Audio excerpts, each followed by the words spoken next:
امریکی صدر Donald Trump نے شہریت کے معاملے پر بھارت کو جہنم کا گڑھا قرار دے دیا۔ مودی کی دوستی ملک کے وقار پر بھاری پڑ رہی ہے۔ پورا بھارت وزیر اعظم کی بزدلی کا خمیازہ بھگت رہا ہے۔ کانگریس نے مودی کو کمزور وزیر اعظم قرار دے دیا۔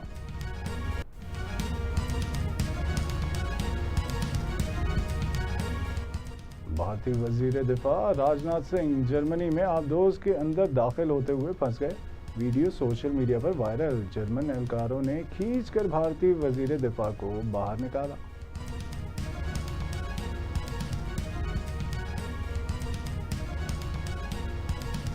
خطے میں امن کے لیے پاکستان کا اہم سفارتی مشن۔ واشنگٹن اور تہران کو مذاکرات کی میز پر لانے کے لیے پس پردہ رابطے جاری۔ حتمی تاریخ کا تاحال انتظار۔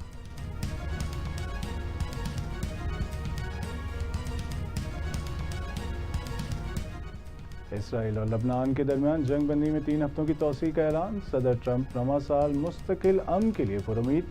امریکی صدر نے نیتن یاہو اور لبنانی صدر جوزف اون کی وائٹ ہاؤس آمد کا اشارہ بھی دے دیا۔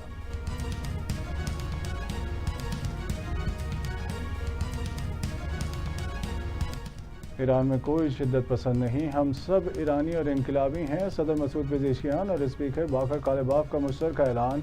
امریکی ناکہ بندی کے سائے میں مذاکرات اور جنگ بندی بے معنی ہے۔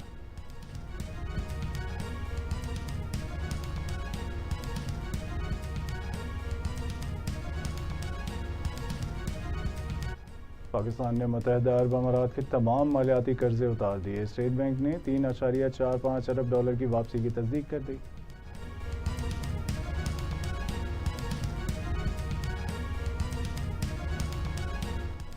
ضلع خیبر میں سیکیورٹی فورسز کا بڑا انٹیلیجنس بیسڈ آپریشن۔ فتنہ الخوارج کے 22 دہشت گرد ہلاک، بھاری اسلحہ برآمد کیا گیا۔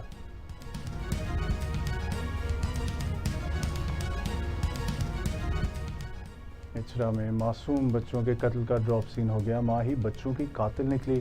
وائس نیوز نے سی سی ٹی وی فوٹیج حاصل کر لی۔ قتل کے بعد ملزمہ خود واپس آئی اور اہل محلہ کے ساتھ مل کر 15 پر کال کروائی۔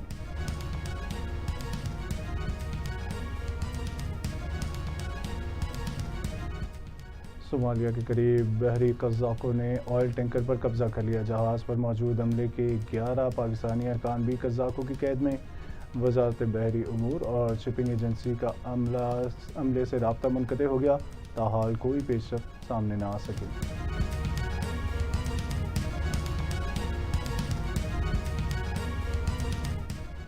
عالمی منڈی میں خام تیل کی قیمتوں میں ہوش ربا اضافہ۔ برینٹ کروڈ $106 فی بیرل کی سطح عبور کر گیا۔ WTI کی قیمت میں بھی اضافہ، $97 فی بیرل پر ٹریڈ جاری۔